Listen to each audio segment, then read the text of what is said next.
Good morning, children. Now we are going to do chapter 4. The name of the chapter is The Angel of Mercy. This chapter is about Mother Teresa. You all are very small, but you must have heard about Mother Teresa in your general knowledge. Now I am going to read the chapter and please listen it carefully. Agnes Gonja Boyajiu was born on August 26, 1910 in Skopje, Republic of Macedonia. At that time, this area was part of the Ottoman Empire. She was the youngest member in her family. Youngest means she was the smallest member. Her parents were Nicole and Dranafail Boyajiu. She came from a family that was deeply religious, devoted to the Roman Catholic Church and very committed to help the less fortunate. Means she belonged to a family who believed in praying and worshipping God, and they were devoted to the church and always helped the people who had nothing to eat or wear. She lost her father when she was just 8 years old and was raised by her mother. Means her father died when she was only 8 years old and her mother brought her up. Mother said, "My child, never eat a single mouthful unless you are sharing it with others," she would tell her daughter.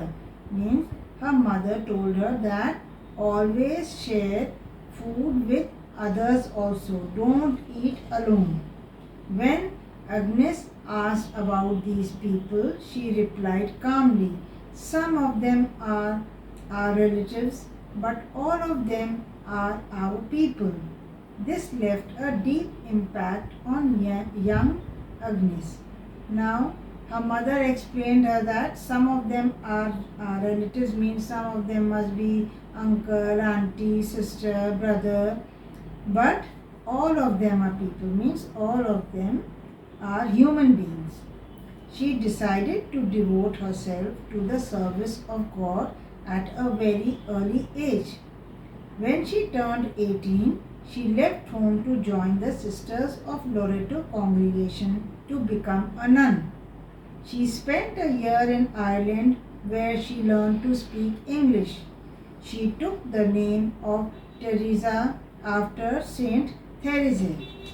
Now she became a worshipper of God and started believing in God, and at a very young age, that is 18, she became a nun. In that she spent a year in Ireland and there she learnt English. Here she took, at the age of 18, she took the name of Teresa. A year later she was sent to Darjeeling. Darjeeling is a place in India where she began her missionary work.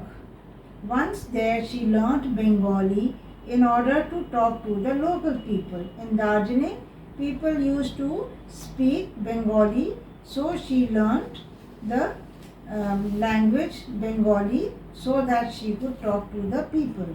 She also began teaching in a convent school. Now she also became a teacher. She was working as a missionary, but she wasn't yet a nun. She took her vows in 1931.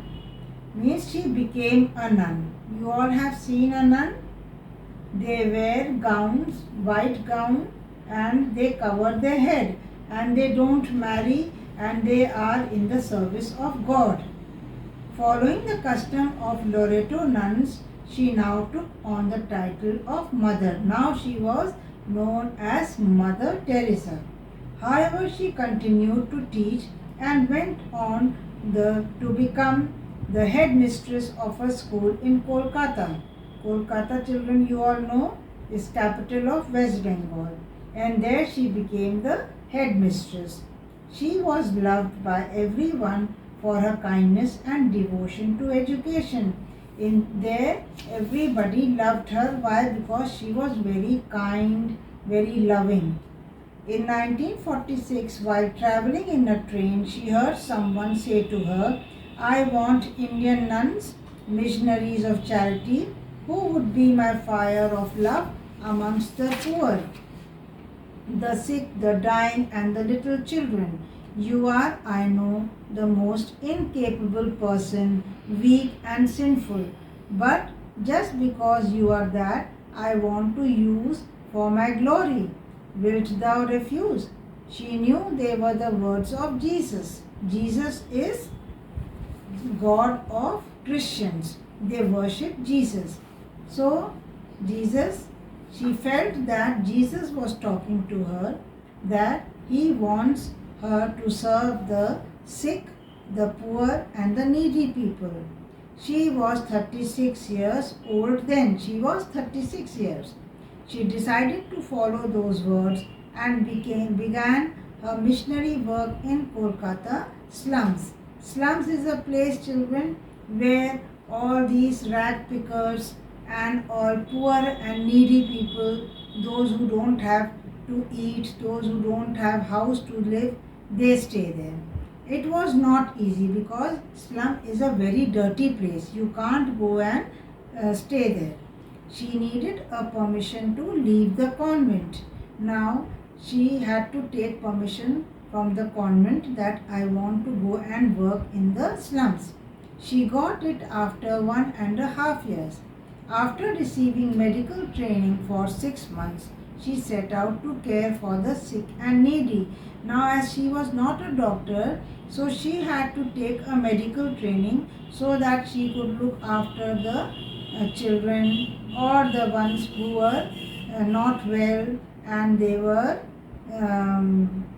sick. Mother Teresa set up an open air school and a home for the dying in an old building that was donated to her. Now somebody donated to her a building in which she opened an open air school. Open air school means where you teach the children outside in the open, and she made a home for the dying, means there were people who were dying without treatment, who had nothing to eat, and their family members had left them to die. So she brought them and kept them in that building. She had little support during this time, and very few of them supported her. In her effort to help the poorest of the poor, she went hungry many a time.